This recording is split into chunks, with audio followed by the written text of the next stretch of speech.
വാക്യത്തിൻ്റെ ആധാരമായിട്ട് ഒരു വാക്യമായിട്ട് യോഹന്നാന്റെ സുവിശേഷം 1-ാം അധ്യായത്തിൻ്റെ 29-ാമത് വാക്യവും അതിൻ്റെ 35-ാം വാക്യവും ശബ്ദമുയർത്തി വായിക്കാം. പിറ്റേന്നാൾ യേശു തന്റെ അടുക്കൽ വന്നത് അവൻ കണ്ടിട്ട്, ഇതാ ലോകത്തിന്റെ പാപം ചുമക്കുന്ന ദൈവത്തിന്റെ കുഞ്ഞാട്. 35-ാം വാക്യം. പിറ്റേന്നാൾ യോഹന്നാൻ പിന്നെയും തന്റെ ശിഷ്യന്മാരിൽ 2 പേരുമായി അവിടെ നിൽക്കുമ്പോൾ കടന്നു പോകുന്ന യേശുവിനെ നോക്കിയിട്ട്, ഇതാ ദൈവത്തിന്റെ കുഞ്ഞാട് എന്ന് പറഞ്ഞു. നമുക്ക് ഒരു നിമിഷം കൂടെ ദൈവസന്നിധിയിൽ പ്രാർത്ഥിക്കാം. മഹത്വവാനും പരിശുദ്ധനുമാകുന്ന ഞങ്ങളുടെ ദൈവമേ, നല്ല രാത്രിക്കായിട്ട് സ്തോത്രം. കൂടപ്പെട്ടിരിക്കുന്ന എല്ലാവരെയും ഇന്ന് രാത്രി ആശീർവദിക്കണം. അങ്ങയുടെ വിലയേറിയ ഭൃത്യന്മാർക്കായിട്ട് സ്തോത്രം. എല്ലാവരെയും ശക്തീകരിക്കണമേ. പ്രിയപുത്രനെ ഞങ്ങളെ കൂടി മഹത്വപ്പെടുത്തണമേ. ക്രിസ്തുയേശുവിന്റെ നിസ്തുല്യ നാമത്തിൽ അപേക്ഷിക്കുന്നു. ദയമൂലം കേൾക്കണം സ്വർഗസ്ഥ പിതാവേ, ആമേൻ. നമ്മുടെ കരവും ശബ്ദവും ഉയർത്തി ദൈവത്തെ മഹത്വപ്പെടുത്താം. ഈ നല്ല രാത്രിക്കായിട്ട് ദൈവത്തെ സ്തുതിക്കുന്നു. ഈ സഭയുടെ ശുശ്രൂഷ ചെയ്യുന്ന ബഹുമാന്യ കർത്തൃദാസൻ എൻ്റെ അറിവ് ശരിയെങ്കിൽ ശാരീരികമായിട്ട് അല്പം ക്ഷീണമുണ്ട്, എങ്കിലും തന്നെ ഓർത്ത് ദൈവത്തെ സ്തുതിക്കുന്നു. ഇപ്പോൾ ഇവിടെ ശുശ്രൂഷ ചെയ്യുന്ന ദൈവദാസൻ, തൻ്റെ കൂടെ പ്രവർത്തിക്കുന്ന കർത്തൃവൃത്യന്മാർ, അനുഗ്രഹിക്കപ്പെട്ടതായ ഗായക സംഘം, കൂടപ്പെട്ടിരിക്കുന്ന എല്ലാ മാന്യ ദൈവകുഞ്ഞുങ്ങൾ എല്ലാവർക്കും ക്രിസ്തുയേശുവിന്റെ നാമത്തിൽ വന്ദനം. യാത്രയിൽ ഉള്ള തടസ്സങ്ങൾ കൊണ്ടാണ് വൈകിപ്പോയത്. ഞങ്ങൾ 2 മണിക്ക് വണ്ടിയെ കയറിയതാണ്. എങ്ങും നിർത്താതെ ഓടിപ്പോകുന്നത്, റോഡെല്ലാം ബ്ലോക്കായി പോയി. എങ്കിലും ഈ സമയത്തെങ്കിലും എത്തുവാൻ ദൈവം കരുണ ചെയ്തല്ലോ. നിങ്ങൾ പ്രാർത്ഥിച്ചു, നന്ദി. പ്രസംഗം നിർത്തേണ്ട സമയം ദൈവദാസൻ ഓർപ്പിച്ചിട്ടുണ്ട്. ആ സമയത്ത് ദൈവജന ശുശ്രൂഷ അവസാനിപ്പിക്കും. നിങ്ങളിലെല്ലാം കൂടുതൽ ദൂരം യാത്ര ചെയ്ത് പോകേണ്ടതാണ് ഞാൻ. അപ്പം അതുകൊണ്ട് വളരെ ശാന്തമായിട്ടിരുന്ന അല്പസമയങ്ങൾ ദൈവത്തിൻ്റെ വചനം നമുക്ക് ധ്യാനിക്കാം. അതിന് ആധാരമായിട്ട് 2 വാക്യങ്ങളാണല്ലോ വായിച്ചത്. യോഹന്നാന്റെ സുവിശേഷം 1-ാം അധ്യായത്തിന്റെ 29-ാമത് വാക്യവും അതിന്റെ 35-ാം വാക്യവും ഒരിക്കൽ കൂടി വായിക്കാം. അവൻ കണ്ടിട്ട്, ഇതാ ലോകത്തിന്റെ പാപം ചുമക്കുന്ന ദൈവത്തിന്റെ കുഞ്ഞാട്.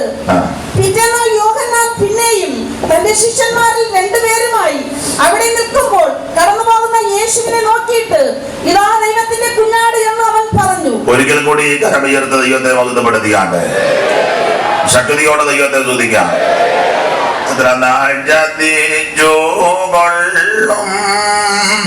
പിശാചി ലോകം എത്ര നാൾ ഭരിച്ചു കൊള്ളും,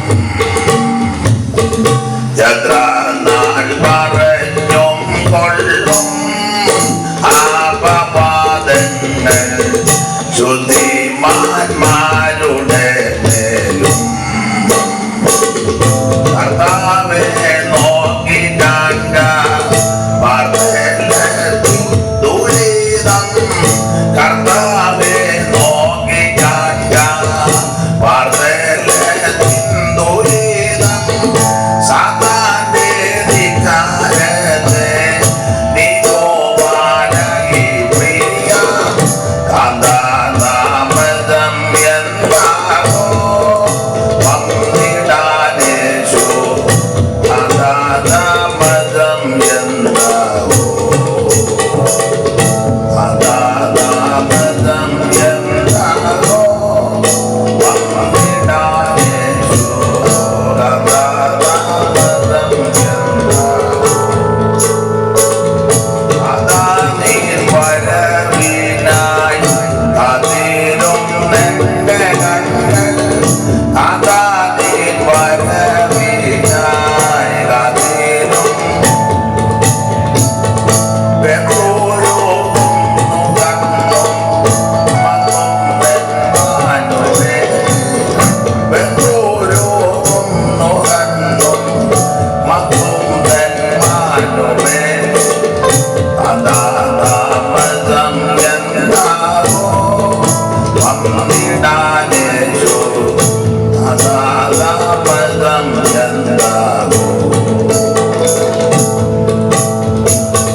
ഇതിൻ്റെ എല്ലാം ശബ്ദം താക്കണം, എൻ്റെ ശബ്ദം മേളിൽ നിൽക്കണം.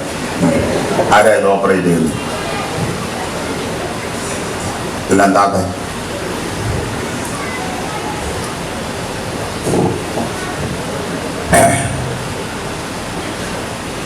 ഇന്ന് രാത്രി ദൈവം നിങ്ങളെ എല്ലാവരെയും അനുഗ്രഹിക്കട്ടെ. 2 വാക്യമാണ് ഇവിടെ പൊതുവിൽ വായിച്ചു കേട്ടത്. യോഹന്നാന്റെ സുവിശേഷം 1-ാം അധ്യായത്തിന്റെ 29-ാമത് വാക്യവും അതിന്റെ 35-ാമത്തെ വാക്യവും. ഈ 2 വാക്യത്തിൽ വായിച്ചു കേട്ടത് കടന്നു പോകുന്ന യേശു ക്രിസ്തുവിനെ ചൂണ്ടിക്കൊണ്ട് യോഹന്നാൻ സ്നാപകൻ വിളിച്ചു പറയുകയാണ്, ഇതാ ലോകത്തിന്റെ പാപത്തെ ചുമക്കുന്ന ദൈവത്തിന്റെ കുഞ്ഞാണ്. ഞാന് മുഖവരിയായിട്ട് ധാരാളം കാര്യങ്ങൾ പറഞ്ഞാണ് പ്രസംഗിക്കുന്നത്. ഇന്നതിന് മുതിരുന്നില്ല. കമ്പിവാചകം പോലെ ചില കാര്യങ്ങൾ ഓർപ്പിക്കുവാൻ കർത്താവ് ശരണപ്പെടുകയാണ്. യോഹന്നാന്റെ സുവിശേഷം എന്താണ്? സുവിശേഷം മറ്റൊന്നുമല്ല, കർത്താവാകുന്ന യേശു ക്രിസ്തു മാനവ ജനതയുടെ പാപത്തിന്റെ പരിഹാരത്തിന്റെ സ്വർഗ മഹിമകൾ വെടിഞ്ഞ് ഇഹലോകത്തിൽ ഇറങ്ങി വന്ന നസറേയനാകുന്ന യേശു ക്രിസ്തു. വളരെ സ്പഷ്ടമായിട്ട് പൗലോസ് കാര്യം പറഞ്ഞിട്ടുണ്ട്. ദാവീദിന്റെ സന്തതിയായി ജനിച്ചു മരിച്ച് അടക്കപ്പെട്ട് ഉയർത്തെഴുന്നേറ്റ യേശു ക്രിസ്തുവിനെ ഓർത്തുകൊള്ളുവീൻ, അതാകുന്നു ഞങ്ങളുടെ സുവിശേഷം. യോഹന്നാന്റെ എഴുത്തിന്റെ ഉദ്ദേശം യേശു ക്രിസ്തു ദൈവമാണെന്ന് തെളിയിക്കുക. 4 പേരാണല്ലോ പ്രാരംഭത്തിൽ സുവിശേഷം എഴുതിയത്: മത്തായി, മർക്കോസ്, ലൂക്കോസ്, യോഹന്നാൻ. ചരിത്രം പഠിപ്പിക്കുന്നത് മത്തായി ഈ യഹൂദന്മാരെ ഉദ്ദേശിച്ചാണ് ഇത് എഴുതിയിരിക്കുന്നത്. മർക്കോസ് റോമാക്കാരെ ഉദ്ദേശിച്ചാണ് എഴുതിയിരിക്കുന്നത്. ലൂക്കോസ് യവനായരെ ഉദ്ദേശിച്ചാണ് എഴുതിയിരിക്കുന്നത്. എന്നാൽ യോഹന്നാന്റെ എഴുത്തിന്റെ പ്രത്യേകത ദൈവസഭയെ ഉദ്ദേശിച്ച. ആ എഴുത്തിന്റെ ശൈലി കാണുമ്പോൾ അറിയാം. മത്തായി യഹൂദന്മാരെ ഉദ്ദേശിച്ചെഴുതി. കാരണം യഹൂദന്മാരെ ഉദ്ദേശിച്ചെഴുതി എന്ന് പറയാൻ കാര്യം, യഹൂദന്മാർക്ക് ഈ പാരമ്പര്യം വലിയ ഇഷ്ടമാണ്. പാരമ്പര്യം.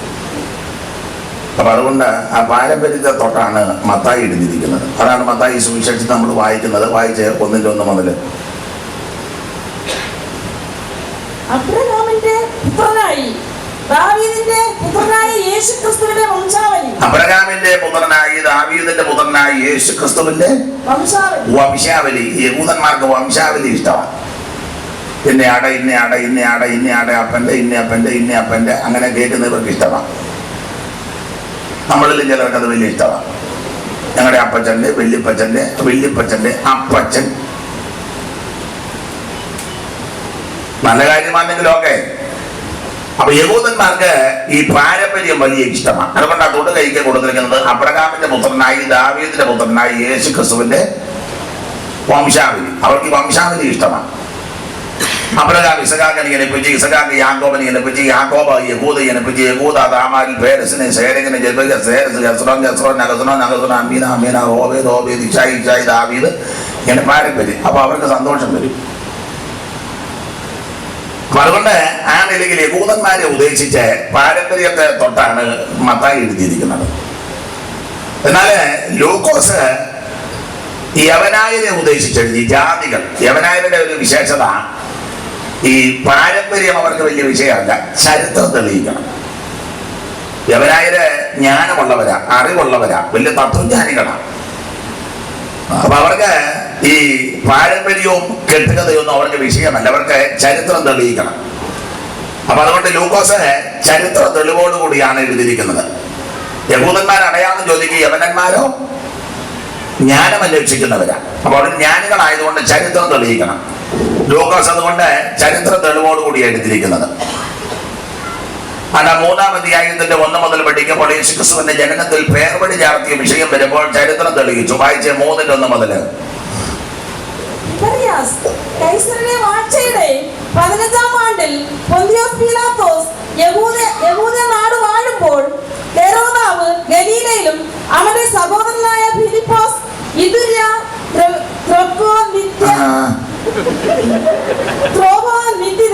അത് ക്ലിയർ ആക്കിയിട്ട് മുന്നോട്ട് പോയാൽ മതി.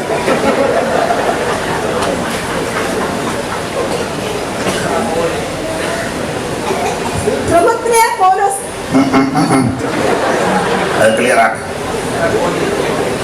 മിക്ക ദേശങ്ങളിലും ഇല്ല ശരിയായില്ല.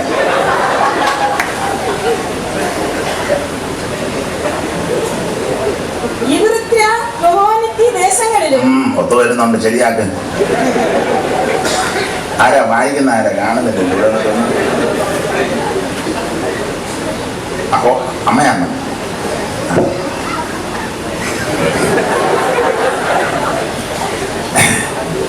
തിബരിയോസ് കൈസരുടെ 15-ാം ആണ്ടിൽ പൊന്തിയോസ് പീലാത്തോസ് യഹൂദിനാട് വാഴപ്പോൾ ഹെരോദാവ് ഗലിലയിലും അവന്റെ സഹോദരനാകുന്ന ഫിലിപ്പോസ് ഇദൂര്യത്രക്കോനിത്യ ദേശങ്ങളിലും. ഇനി മാറ്റി വായിച്ചു. ലൂസാന്യ സഭയിലെങ്കിലും ഇടപ്രഭുക്കന്മാരായ ഹന്നാസും കയ്യാപ്പാവും മഹാപുരോഹിതന്മാരായും ഇരിക്കും കാലം മതി. അപ്പൊ കാലം കണ്ടോ, കാലക്കണക്ക. അപ്പോൾ ഈ യഹൂദന്മാർ അടയാളം ചോദിക്കും, യവനന്മാർ ജ്ഞാനം അന്വേഷിക്കും. അറിവുള്ളവരാ. അപ്പൊ അറിവുള്ള ജ്ഞാനമുള്ള ചരിത്രം പഠിച്ചിരിക്കുന്ന യഹൂദന്മാർക്ക് യവനന്മാർക്ക് ചരിത്രം തെളിയിക്കണം. അപ്പൊ അതുകൊണ്ടാണ് നമ്മുടെ മിശിഹാതമ്പുരാന്റെ തിരുപ്പിറവിയോടുള്ള ബന്ധത്തിൽ ആ ചരിത്രങ്ങൾ, അന്ന് നാട്ടുരാജാക്കന്മാരാരാണ്, ഇടപ്രഭു ആരാണ്, അന്നത്തെ ഗവർണർ ആരാണ്, അതെല്ലാം തെളിയിച്ചാണ് വേർവഴി ചേർക്കുന്ന വിഷയമുണ്ടാക്കുന്നത്. എന്ന് പറഞ്ഞാൽ വിവരമുള്ള ആരും കയറി കണ്ണിക്കാൻ വരികയില്ല. വിവരം ഇല്ലാത്തവരായി കണ്ണിച്ച് കിടക്കുന്ന വെളിയിലൂടെ.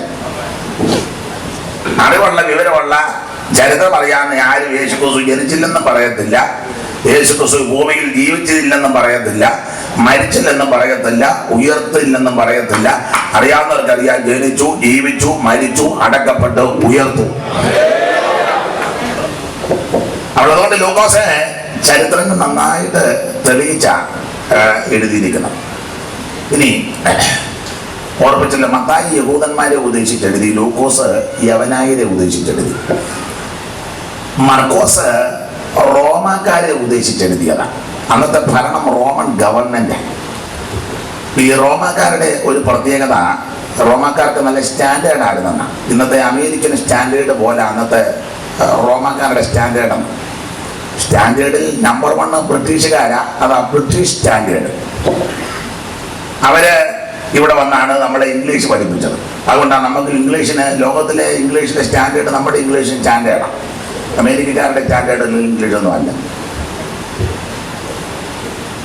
നമ്മൾ പഠിച്ചിരിക്കുന്ന ഇംഗ്ലീഷ് സ്റ്റാൻഡേർഡ് ഉള്ളതാണ്. കാരണം ബ്രിട്ടീഷുകാരാണ് ഇവിടെ വന്ന് പഠിപ്പിച്ചത്. അപ്പോൾ ഏറ്റവും നമ്പർ 1 സ്റ്റാൻഡേർഡ് ബ്രിട്ടീഷ് സ്റ്റാൻഡേർഡാണ്.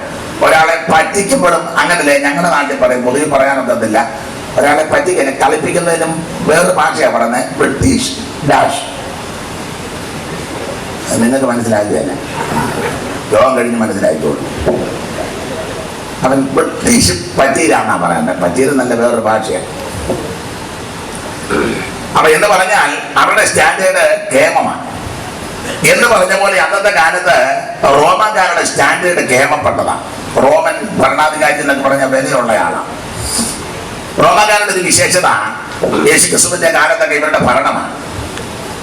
അവരുടെ ഒരു രീതി, ഈ എന്ത് സ്റ്റാൻഡേർഡ് ഉണ്ടായിരിക്കണം, കണ്ടമാനം വലിച്ചു വാരി പറയുന്നതൊന്നും ഇഷ്ടമല്ല. ഷോർട്ടായിട്ട് പറഞ്ഞു നിർത്തണം. നമ്മുടെ സാക്ഷി പറയാൻ പോലെ നല്ലവനും വല്ലവനും വിശ്വത്തിന് ഹല്ലേലൂയ ഒരു കറക്കം, അതൊന്നും അവർക്ക് ഇഷ്ടമല്ല. സാക്ഷി പറയരുതെന്നല്ല. കഴിഞ്ഞ ആഴ്ച പനിയായിരുന്നു, പാസ്റ്റർ പ്രാർത്ഥിച്ചു, യേശു സൗഖ്യം തന്നു, സ്തോത്രം, ഇരുന്നോണം, എളുപ്പം പറഞ്ഞു നിർത്തോണം. ഇത് കഴിഞ്ഞ ആഴ്ച ഹല്ലേലൂയ നല്ലവനും വല്ലവനും ഗ്ലോറി ഹാൽ, പിന്നെ കണ്ണടച്ചം കറങ്ങില്ല,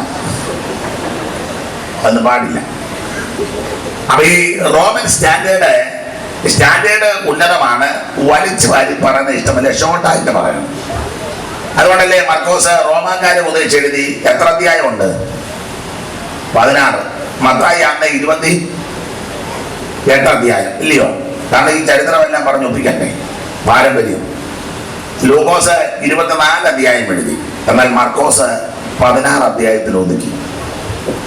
അപ്പോൾ തന്നെ കാര്യങ്ങളെല്ലാം ഉണ്ട് താനും സ്റ്റാൻഡേർഡായിട്ട് കാര്യങ്ങൾ പറഞ്ഞു തീർത്തു. മർക്കോസ് റോമാക്കാരെ ഉദ്ദേശിച്ചെഴുതി. എന്നാൽ ഇതിനെല്ലാം വ്യത്യസ്തമായി യോഹന്നാൻ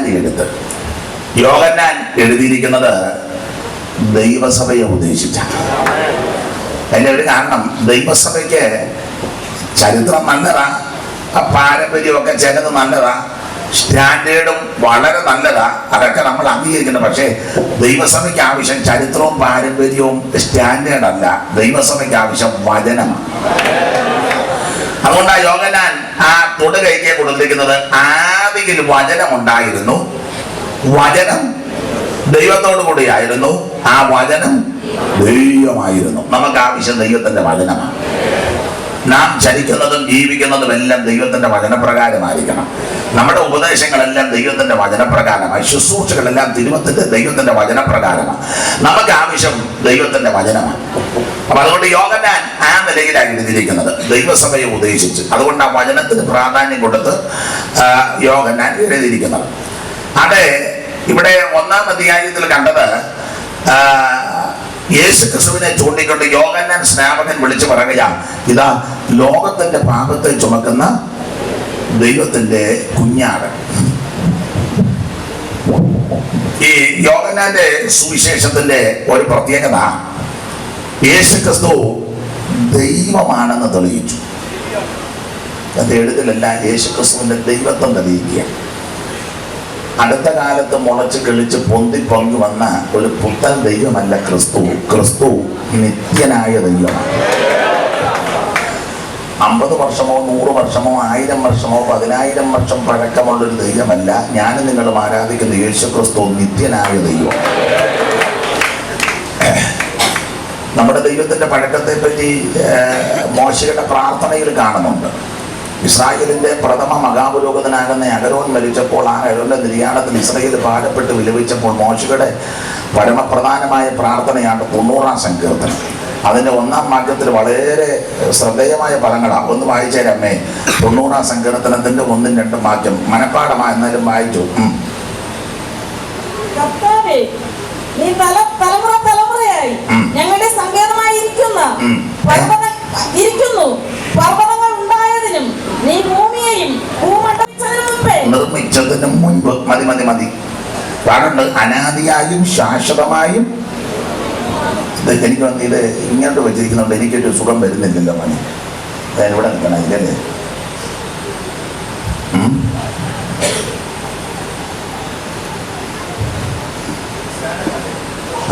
മാറ്റി. അപ്പൊ ശ്രദ്ധിക്കുക, ഇവിടെ വായിക്കുന്നത്, കർത്താവേ നീ തലമുറ തലമുറയായി ഞങ്ങളുടെ സങ്കേതമായിരിക്കുന്നു. പർവ്വതങ്ങൾ ഉണ്ടായതിനും നീ ഭൂമിയെയും ഭൂമണ്ഡലത്തെയും നിർമ്മിച്ചതിന് മുമ്പ്. മനസ്സിലാകുന്ന ഭാഷ പറയാം, പർവ്വതം ഉണ്ടായതിന് മുമ്പേ ഉള്ള ആളാണ് നമ്മുടെ ദൈവം എന്ന് പറഞ്ഞാൽ, പർവ്വതം ഉണ്ടായിക്കഴിഞ്ഞുണ്ടായ ദൈവമല്ല. കുന്ന് ഉണ്ടായി കഴിഞ്ഞ് ഉള്ള ദൈവമല്ല, കുന്നുണ്ടാകുന്നതിന് മുമ്പുള്ള ദൈവം. മനസ്സിലാകുന്ന ഭാഷ പച്ചയ്ക്ക് പച്ച പറഞ്ഞ, മല ഉണ്ടായിക്കഴിഞ്ഞുണ്ടായ ദൈവമല്ല, മല ഉണ്ടാകുന്നതിന് മുമ്പുള്ള ദൈവം. ഇപ്പൊ ഞാൻ അത്ര പറയുന്നുള്ളൂ. മനസ്സിലായി കാണുമല്ലോ. പർവ്വതങ്ങൾ ഉണ്ടായതിനു മുമ്പ്, ഈ കുന്നും മലയും ഉണ്ടാകുന്നതിന് മുമ്പേ ദൈവം ഉണ്ടാകുന്നു. അല്ലാതെ കുന്നും മല ഉണ്ടായി കഴിഞ്ഞപ്പോ ചാടി കയറി എന്നൊരു ദൈവമല്ല.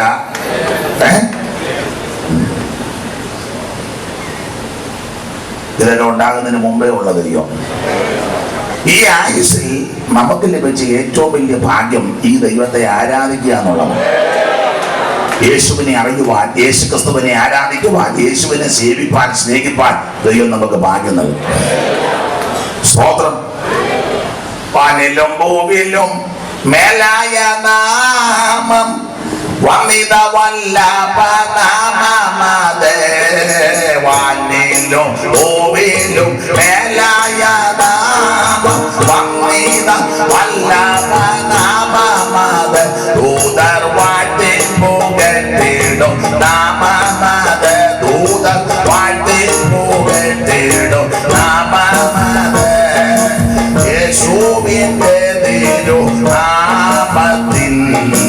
ഇന്നും എന്നും സ്തുതി സ്തോത്രമേ.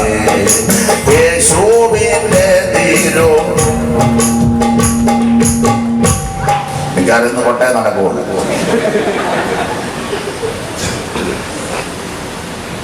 സങ്കടം ചഞ്ചലം ശോധന വേളയിൽ താങ്ങി നടത്തിയിടും നാമമാത്. സങ്കടം ചഞ്ചലം ശോധന വേളയിൽ താങ്ങി നടത്തിയിടും നാമമാത്. ഭയം ഒറ്റുമകറ്റിടും നാമമാത്. ഭയം ഒറ്റുമകറ്റിടും നാമമാത്. യേശുവിന്റെ തിരുനാമത്തിൻ്റെ എന്നും സ്തുതി സ്തോത്രമേ. യേശുവിന്റെ തിരുനാമത്തിൻ്റെ എന്നും സ്തുതി സ്തോത്രമേ. ഒരു വാക്യം വായിക്കുക. 68 സങ്കീർത്തനത്തിന്റെ 25 വാക്യം.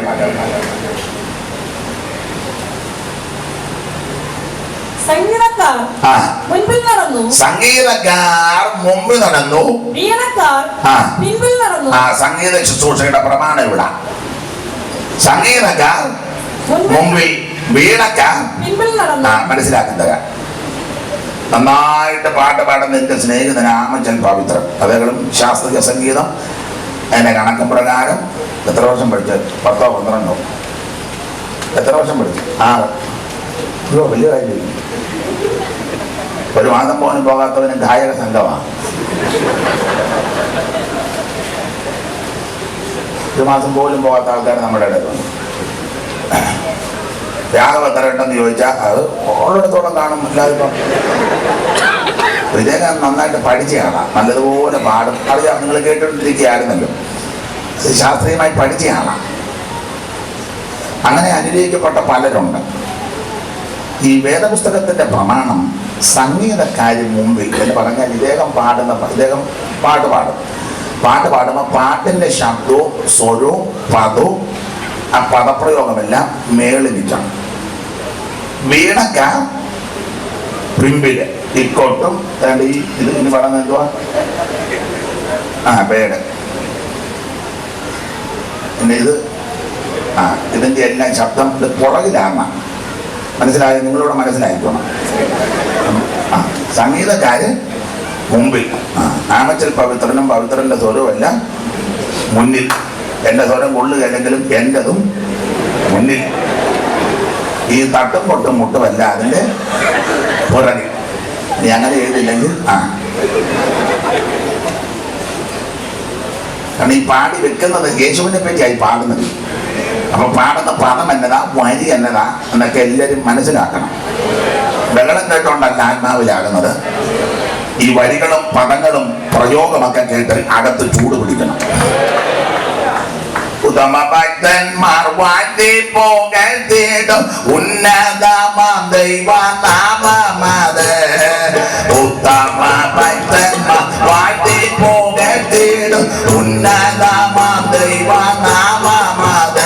ഉലകെങ്ങും തോന്നിക്കുന്ന നാമമത്. ഉലകെങ്ങും തോന്നിക്കുന്ന നാമമത്. യേശുവിന്റെ തിരുനാമത്തിൻ്റെ ഇന്നുമെന്നും സ്തുതി സ്തോത്രമേ. യേശുവിന്റെ തിരുനാമത്തിൻ്റെ ഇന്നുമെന്നും സ്തുതി സ്തോത്രമേ. നിങ്ങളെ തിരുവനന്തപുരംകാര് സംഗീതത്തിൽ മികവുറ്റവരാ. വിശേഷിച്ച് മൺമറഞ്ഞു പോയ ആളാണ് നെയ്യാറ്റിങ്കര. സ്ഥാനക്കേടുണ്ടാക്കി വെക്കരുത്. പിന്നെ തിരുവനന്തപുരത്ത് അമ്മ താമസിക്കുന്നെങ്കിലും ബി പൊന്നമ്മാട് നമ്മുടെ പാറശാല. അപ്പം നല്ല സംഗീത പാരമ്പര്യമുള്ളവരാണ് നിങ്ങൾ. അതുകൊണ്ട് പാടുമ്പം കൂടെയൊക്കെ ഒന്ന് അതിന് പാട്ടറിയാൻ പറ്റില്ല. സ്തോത്രം. അപ്പൊ ശ്രദ്ധിക്കുക, നമ്മുടെ വിഷയത്തിൽ വരാം. ഈ ആയുസ് ലഭിച്ച ഏറ്റവും വലിയ ഭാഗ്യം യേശു ക്രിസ്തുവിനെ ആരാധിക്കുന്നതാണ്, കർത്താവിനെ സേവിക്കുന്നതാണ്.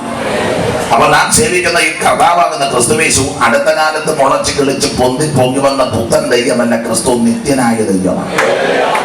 സൈമൺ സാർ കൊടുത്തിരിക്കുന്ന പദമുണ്ട്, സകല ലോകങ്ങൾക്ക് ആദി കാരണം ഇവൻ. ഹൈന്ദവ പുരാണമൊക്കെ പഠിച്ചാൽ ഈ 14 ലോകമുണ്ടെന്ന അതലം വിതലം നിതലം സുതലം ഇങ്ങനെ താഴെയും മേളിലും ഒക്കെ ആയിട്ട് ഈ 14 ലോകമുണ്ടെന്ന എത്രയും ആയിക്കോട്ടെ. ഇനി അത് പറഞ്ഞാൽ അലോഗ്യം ഉണ്ടാക്കേണ്ട 14 24 ആയിക്കോട്ടെ, എനിക്കെതിരൊന്നുമില്ല, ഞാനും അങ്ങ് യോജിക്കുക. എത്രയുണ്ടെങ്കിലും കൊള്ളാം. സാറ് കൊടുത്ത വാക്യം സകല ലോകങ്ങൾക്കും ആദികാരണം ഇവൻ. ഉളവായതൊന്നും അവനെ കൂടാതെ ഉളവായതല്ല, സകലതും അവൻ ഉളവാക്കി, അവനായിട്ടും ഉളവാക്കി. സകലത്തിന്റെ ലാക്കും സകലത്തിന്റെ കാരണഭൂതനും അവൻ തന്നെ. Praise the Lord.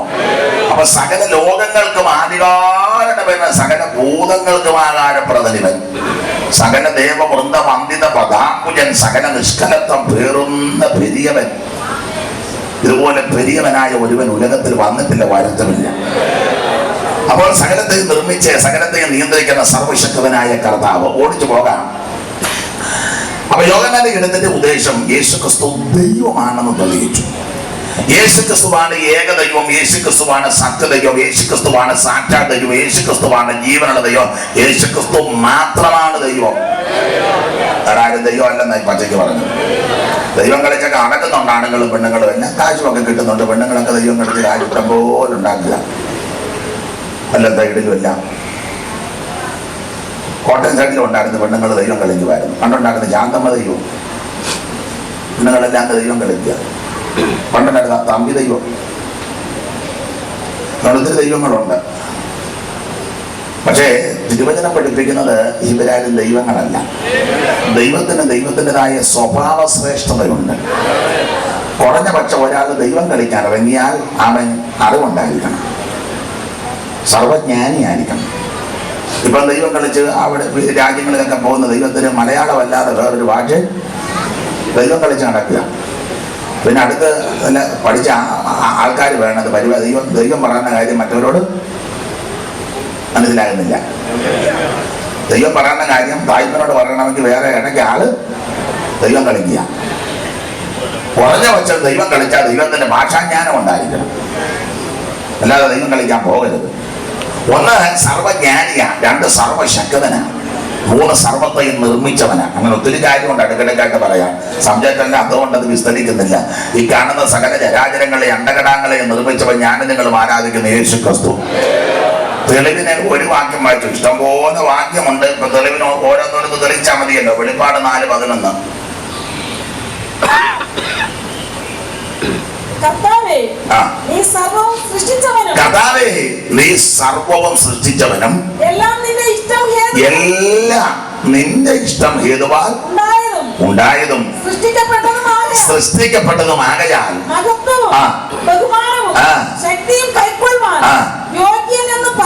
നീ മാത്രം യോഗ്യൻ. കാരണം നീ മാത്രം യോഗ്യൻ എന്ന് പറയാൻ കാര്യം കർത്താവായി കാണുന്ന സകലത്തെ സൃഷ്ടിച്ചത്. Praise the Lord. അപ്പൊ ഞാൻ നിങ്ങളും ആരാധിക്കുന്ന ദൈവം ആണ് ജീവനുള്ള ദൈവമാണ്, സത്യദൈവമാണ്, നിത്യദൈവമാണ്, സകലത്തെ നിർമ്മിച്ച ദൈവമാണ്. അപ്പൊ യോഹന്നാന്റെ ഗീതത്തിന്റെ ഉദ്ദേശം യേശുക്രിസ്തു ദൈവമാണെന്ന് തെളിയിച്ചു. ഓരോ അധ്യായത്തിലും യേശുവിന്റെ ദൈവത്തെ അങ്ങോട്ട് തെളിയിച്ചു. നിങ്ങൾക്ക് ഭാഗം അറിയാമല്ലോ. 1-ാം അധ്യായത്തിൽ കടന്നു പോകുന്ന യേശുവിനെ ചൂണ്ടിക്കൊണ്ട് പറഞ്ഞതാ ലോകത്തിന്റെ പാപത്തെ ചുമക്കുന്ന ദൈവകുഞ്ഞാണ്, ക്രിസ്തുവിനെ തെളിയിക്കുക. 2-ാം അധ്യായത്തിൽ കാനാവിലെ കല്യാണ വീട്ടിൽ പച്ചവെള്ളത്തെ വീഞ്ഞാക്കിയ ദൈവം. 3-ാം അധ്യായത്തിൽ നിത്യജീവൻ കൊടുക്കുന്ന ദൈവം. 4-ാം അധ്യായത്തിൽ ആത്മാവിനെ പകരുന്ന ദൈവം. 5-ാം അധ്യായത്തിൽ സകല ദീനങ്ങളും പുറപ്പിക്കുന്ന ദൈവം. 6-ാം അധ്യായത്തിൽ ജീവന്റെ അപ്പമായി സ്വർഗത്തിൽ നിറഞ്ഞു വന്ന ദൈവം. 7-ാം അധ്യായത്തിൽ ആത്മ നിറവിനെ കൊടുക്കുന്ന ദൈവം. 8-ാം അധ്യായത്തിൽ സാക്ഷാൽ വെളിച്ചമായ ദൈവം. 9-ാം അധ്യായത്തിൽ പുറവിയിലെ കോടനെ സഭയ്ക്കമാക്കിയ അത്ഭുതങ്ങളുടെ ദൈവം. 10-ാം അധ്യായത്തിൽ കാണാതെ പോയ ആളുകളെ തേടി വന്ന നല്ല ഇടയനായ ദൈവം. 11, 12 അധ്യായം ചേർത്തിട്ട് പഠിച്ചാൽ മരിച്ചവരെ ഉയർപ്പിക്കുന്ന ദൈവം. Praise the Lord. 21-ാം അധ്യായത്തിലേക്ക് വരുമ്പോൾ അവൻ മരിച്ചിട്ട് ഉയർത്ത ദൈവം. അപ്പോൾ ഓരോ അധ്യായത്തിലും യേശുക്രിസ്തു ദൈവമാണെന്ന് അങ്ങോട്ട് തെളിയിച്ചു. ഓടിച്ചു പോകാൻ നമ്മൾ 1-ാം അധ്യായത്തിന്റെ 29-35 വായിച്ചത്. അവിടെ കടന്നു പോകുന്ന ക്രിസ്തുയേശുവിനെ ചൂണ്ടിക്കൊണ്ട് യോഹന്നാൻ സ്നാപകൻ പറയുകയാണ്, ഇതാ ലോകത്തിന്റെ പാപത്തെ ചുമക്കുന്ന ദൈവകുഞ്ഞാട്. യേശുക്രിസ്തുവിനെ കുഞ്ഞാടെന്നും ദൈവകുഞ്ഞാടെന്നും അറക്കപ്പെട്ട കുഞ്ഞാടെന്നും കുരുളറക്കപ്പെട്ട കുഞ്ഞാടെന്നും യോഗ്യനായ കുഞ്ഞാടെന്നൊക്കെ പല നിലകളിൽ അലങ്കാര ഭാഷയിൽ പുസ്തകത്തെ തന്നെ വെളിപ്പെടുത്തിയിട്ടുണ്ട്. തന്നെ യോഹന്നാന്റെ സുവിശേഷത്തിൽ 3 സ്ഥലത്ത് ഇതാ എന്ന പ്രയോഗത്തോടുകൂടി യേശുവിനെ വെളിപ്പെടുത്തുന്നുണ്ട്. അതിൽ ഒന്നാമത്തെ പദമാണ് 1:29. കടന്നു പോകുന്ന യേശുവിനെ ചൂണ്ടിക്കൊണ്ട് പറയാ, ഇതാ ലോകത്തിന്റെ പാപത്തെ ചുമക്കുന്ന ഇതാ എന്നുള്ള പ്രയോഗം അവിടെ. പിന്നെ ഇതാ എന്ന് പറഞ്ഞ് യേശുവിനെ വെളിപ്പെടുത്തിയിരിക്കുന്നത് 19:5 വാക്യമാണ്. ഒന്ന് വായിച്ചേ അമ്മേ, യോഹന്നാന്റെ സുവിശേഷം 19:5. അവിടെയും ഇതാ എന്നൊരു പദമുണ്ട്. അങ്ങനെ യേശു കിരീടവും ധൂമ്രവസ്ത്രവും ധരിച്ചു. അതിന് ഓടിയം കുറവാണോ അതോ